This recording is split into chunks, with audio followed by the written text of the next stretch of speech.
Imaginez un homme dont la parole valait de l'or et une femme qui décida un jour de vendre ce silence. Imaginez un village où les enfants eurent soif à cause d'un secret murmuré dans le noir d'une chambre close. Cette histoire, mes amis, est celle d'Adama et de Bakari.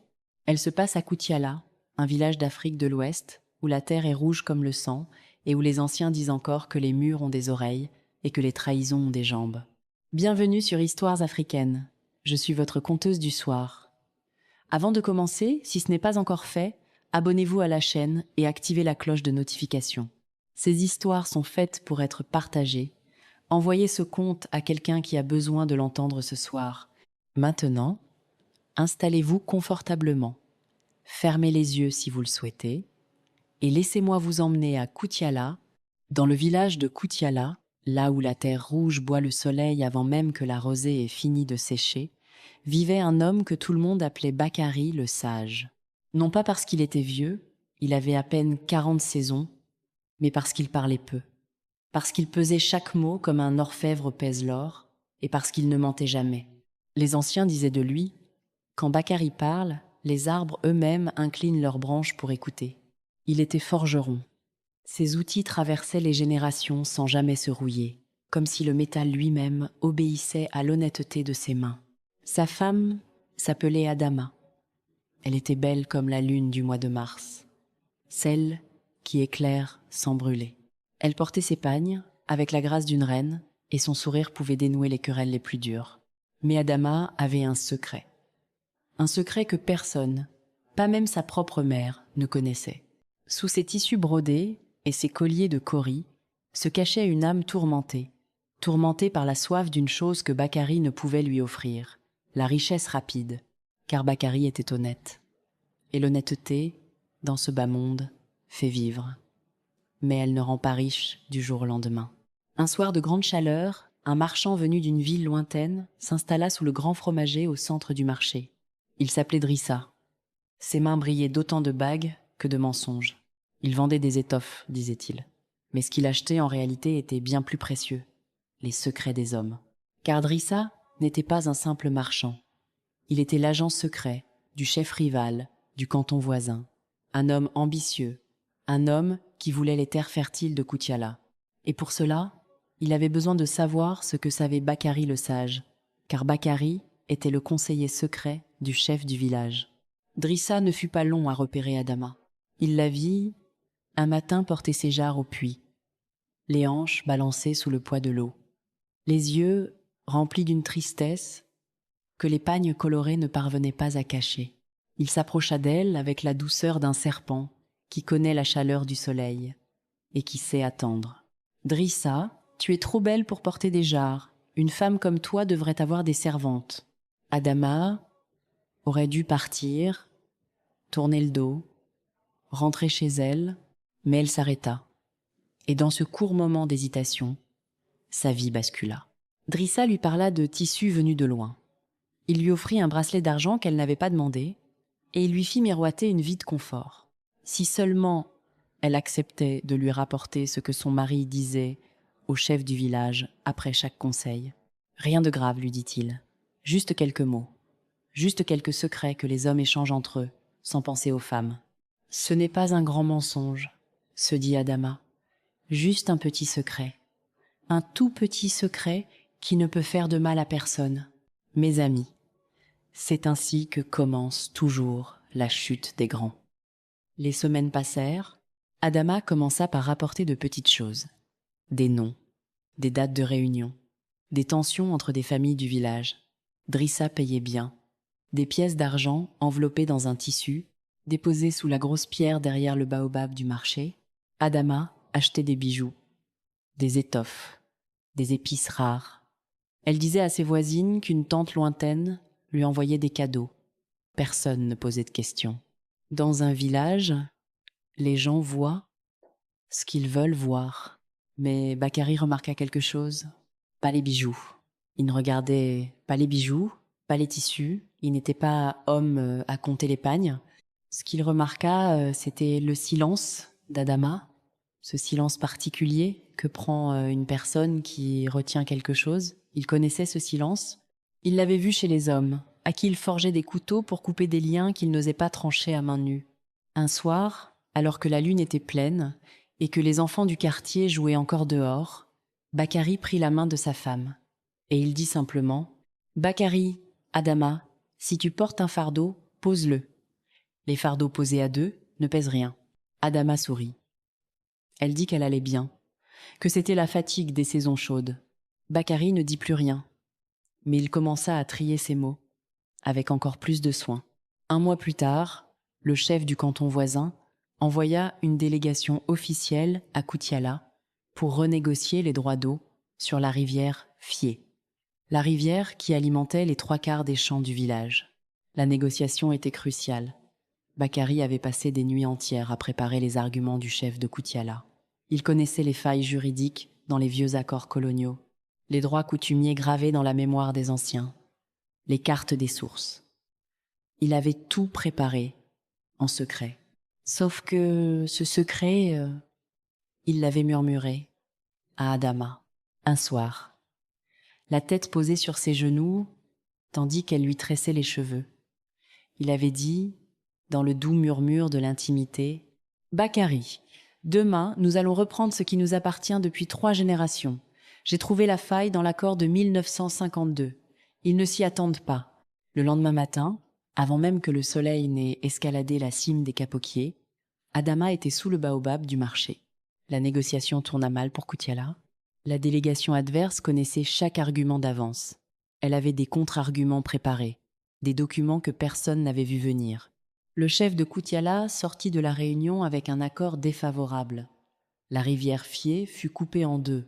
Des familles entières perdirent la moitié de leur eau. Bakary ne dit rien ce soir-là.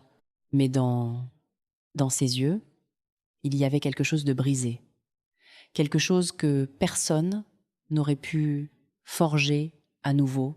Les mois suivants furent durs pour le village. Les récoltes diminuèrent. Des familles partirent chercher de l'eau ailleurs. Des enfants eurent faim. Et dans cette souffrance collective, Adama continuait de porter ses bijoux neufs et ses étoffes importées. Ce fut une vieille femme qui remarqua la première. La grand-mère, aveugle de la famille Koulibaly, elle ne voyait plus depuis 10 ans. Mais ses oreilles entendaient ce que les yeux refusaient de voir. Elle dit un jour à sa petite fille, « La vieille île, cette femme-là porte le son des pièces étrangères. Ce n'est pas le son de l'argent du marché de Koutiala, c'est le son de l'argent du Nord. » La petite fille rit, mais elle parla, et les villages sont petits. Un soir, Drissa fut arrêtée à la sortie du marché. Dans sa sacoche, on trouva des lettres codées et une liste de noms, dont celui d'Adama, écrit en toutes lettres, avec la somme qui lui avait été versée, en regard. La lettre fut apportée au chef du village au milieu de la nuit. Bakary fut convoqué à l'aube. On lui présenta les preuves. Il les lut en silence, les mains posées à plat sur ses genoux, sans trembler. Ceux qui étaient présents dirent plus tard qu'ils n'avaient jamais vu un visage d'homme porter autant de douleur et autant de dignité en même temps. Bakary ne pleura pas. Il dit seulement « Bakary, laissez-moi lui parler en premier. » Adama était dans la cour, en train de trier des arachides, quand Bakary revint de chez le chef. Elle leva les yeux vers lui et sut immédiatement. Il y a des regards qui ne peuvent être ni dissimulés ni mal interprétés. Le regard de Bakary à cet instant-là était celui d'un homme qui a décidé de ne pas haïr, mais qui ne peut plus faire semblant. Il s'assit en face d'elle et posa sur le sol, entre deux, le document avec son nom et les sommes reçues. Adama ne nia pas. Quelque chose dans la clarté de cet instant lui interdit le mensonge. Peut-être était-ce la présence de Bakary lui-même, cet homme qui n'avait jamais menti de sa vie, et dont l'honnêteté semblait contaminer l'air autour de lui. Elle parla longtemps. Elle lui dit la solitude, l'envie, les années à voir d'autres femmes porter des bracelets qu'elles ne pouvaient pas se payer. Elle lui dit la faiblesse et la honte. Elle ne lui dit pas qu'elle regrettait, parce que le regret n'était venu que trop tard. Quand les enfants avaient commencé à avoir soif, Bakary l'écouta sans l'interrompre une seule fois. Puis il dit « Bakary, je t'ai épousée avec tout ce que j'avais Adama.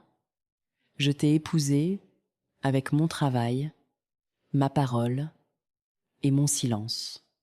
Tu as vendu mon silence. Tu n'as pas seulement trahi moi. Tu as trahi tous ceux qui buvaient dans notre rivière. Ces mots ne furent pas criés. Ils furent posés, comme on pose un outil lourd qu'on ne veut plus jamais porter. Et leur poids fut bien plus terrible que n'importe quel cri. L'assemblée des anciens se réunit 3 jours plus tard sous le grand fromager. Tous les chefs de famille étaient présents. Certains voulaient l'expulsion d'Adama, d'autres sa mise à l'écart. Ce fut Bakari lui-même qui prit la parole en dernier, comme toujours. « Bakar, ma femme a failli, mais le village aussi a failli. Nous l'avons laissée seule avec ses désirs, sans jamais lui demander ce dont elle avait besoin. La punition doit être juste, pas cruelle. Qu'elle porte les jarres des familles qui ont perdu l'eau pendant 1 an, qu'elle entende chaque matin le bruit de la soif qu'elle a causée, et qu'après, si elle le demande, le village lui redonne une place. » Les anciens se regardèrent. Ce n'était pas la décision qu'ils attendaient d'un homme trahi, c'était la décision d'un sage. Ce que le village ne sut jamais, c'est que la nuit qui suivit la confrontation, Bakari s'assit seul sous le manguier et pleura. Pas de rage, pas d'amertume. Il pleura comme pleurent les hommes forts, en silence, sans témoin, avec toute la dignité d'une personne qui sait que certaines douleurs n'appartiennent qu'à soi. Il pleura pour le couple qu'ils avaient été, pour les nuits où elle lui tressait les cheveux et où il croyait que ce bonheur-là était une armure contre le monde. Puis, quand la lune fut au plus haut, il s'essuya le visage et il alluma le feu de sa forge. Il forgea toute la nuit. Des outils pour les familles qui avaient perdu leurs champs, des pioches, des houes, des arrosoirs.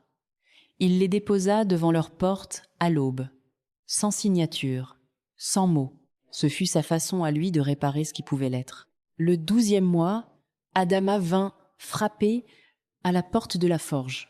Elle tenait dans ses mains la dernière jarre qu'elle avait portée, ébréchée, réparée avec de la terre glaise, mais tenue debout.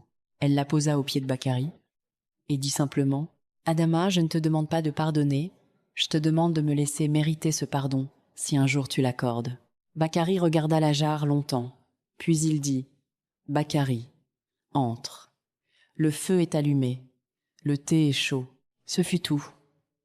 Dans le village de Koutiala, on dit que c'est la phrase la plus longue qu'il ait jamais prononcée, et que c'est aussi la plus belle qu'un homme ait jamais dite à une femme. Et la morale de cette histoire, mes amis, celui qui vend le silence d'un homme, juste vend aussi le sien propre. Et le silence, une fois vendu, ne se rachète qu'avec des années de vérité. Le désir est humain, la faiblesse est humaine. Mais la trahison, elle, a des conséquences qui dépassent toujours celui qui la commet. Adama n'a pas seulement trahi son mari, elle a trahi une rivière, elle a trahi des enfants, elle a trahi une communauté entière. Et pourtant, Bakari ne l'a pas détruite. Parce que la vraie force, mes amis, ce n'est pas d'écraser celui qui a chuté, c'est de lui montrer le chemin pour se relever. Voilà pour cette histoire, mes amis. Dites-moi dans les commentaires, qui, de Bakari ou d'Adama, vous a le plus touché ce soir? Et est-ce que vous auriez réagi comme Bakari? Ou différemment? Je lis tous vos commentaires. Chaque avis compte, et vos histoires à vous m'inspirent les prochains contes. Si cette histoire vous a touché le cœur, partagez-la à votre mère, à votre sœur, à un ami qui traverse une période difficile. Ces histoires sont faites pour voyager. Abonnez-vous à la chaîne si ce n'est pas encore fait. Chaque semaine, un nouveau conte africain. Des histoires de sagesse, de trahison, d'amour et de justice. Des récits qui viennent de nos ancêtres et qui parlent à nos cœurs d'aujourd'hui. Activez la cloche de notification pour ne manquer aucune vidéo. Et n'oubliez pas, comme disent les anciens, les contes sont la mémoire des peuples. À très bientôt pour une nouvelle histoire. Prenez soin de vous